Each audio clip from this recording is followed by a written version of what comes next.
Don't forget to like, subscribe and share the videos.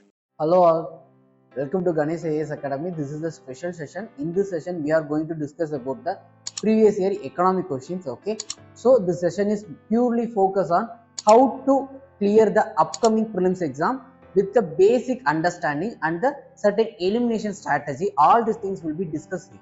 Okay, so let's begin the session. Okay, in India, extended producer responsibility was introduced as an important feature in which of the following? First of all, you have to know that what is extended producer responsibility. See, the extended producer responsibility means it is the responsibility of the producer to dispose the product after the product is at the end stage, okay, or else hereafter the product is not be used. Okay, so that is called as extended producer responsibility. Okay, consider that there is a fridge. Okay, so it had been run for around 15 years. Okay, hereafter the fridge won't be work. Okay, in such a scenario, the company who produced that fridge, okay, they have to get back that fridge. Okay, and then they have to dispose it. Okay, without harming the environment. Okay, so that is called as extended producer responsibility. Okay, so the uses, okay, the usefulness of that product is ended means the producer have to get back the product. Okay, so that is the responsibility of the producer. Okay, so this thing was introduced into the law or a rule in e-waste management.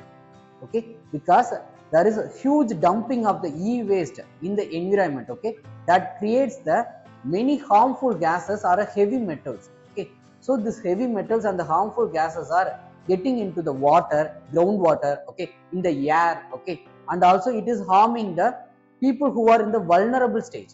Okay, so they all the people are affected by this e-waste. Okay, so to overcome this, okay, they introduce the thing called as extended producer responsibility. Okay, so the extended producer responsibility is related to the e-waste management and handling rules 2011. Okay, but please note that the recycling of the plastic, okay, rule 2022. Okay, please note that it is actually saying 1999. Okay, but recycling of the plastic product, okay, 2022 actually added this extended producer responsibility also. Okay, but why the answer will be C is because the B is becoming wrong due to it is 1999 rule. Okay, in 1999 there is no certain word of extended producer responsibility in this rule. Okay, but new amendment in 2022 added this extended producer responsibility for the plastic product also, because there is huge dumping of the plastic waste in the ground, okay, in the oceans. Okay, so all these things are creating a pollution for the groundwater, okay, and the marine pollution also happening. Okay, so in such a scenario, to overcome all these issues, okay, this extended producer responsibility is also introduced towards the plastic management also.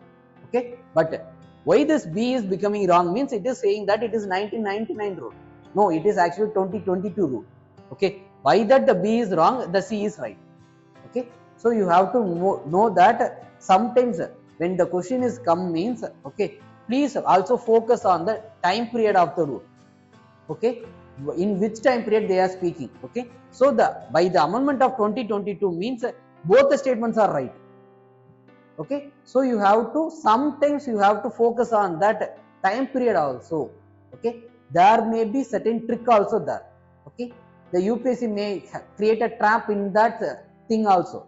Okay, so please focus on that thing also. Okay, okay, extended producer responsibility was introduced as an important feature in the e-waste. Okay, so extended producer responsibility is the practice or a policy approach, okay, in which the producer take responsibility for the management of the disposal of the product they produce once those products are designated as no longer useful by the consumer. Okay, so these are the things about the extended producer responsibility. Okay, thank you.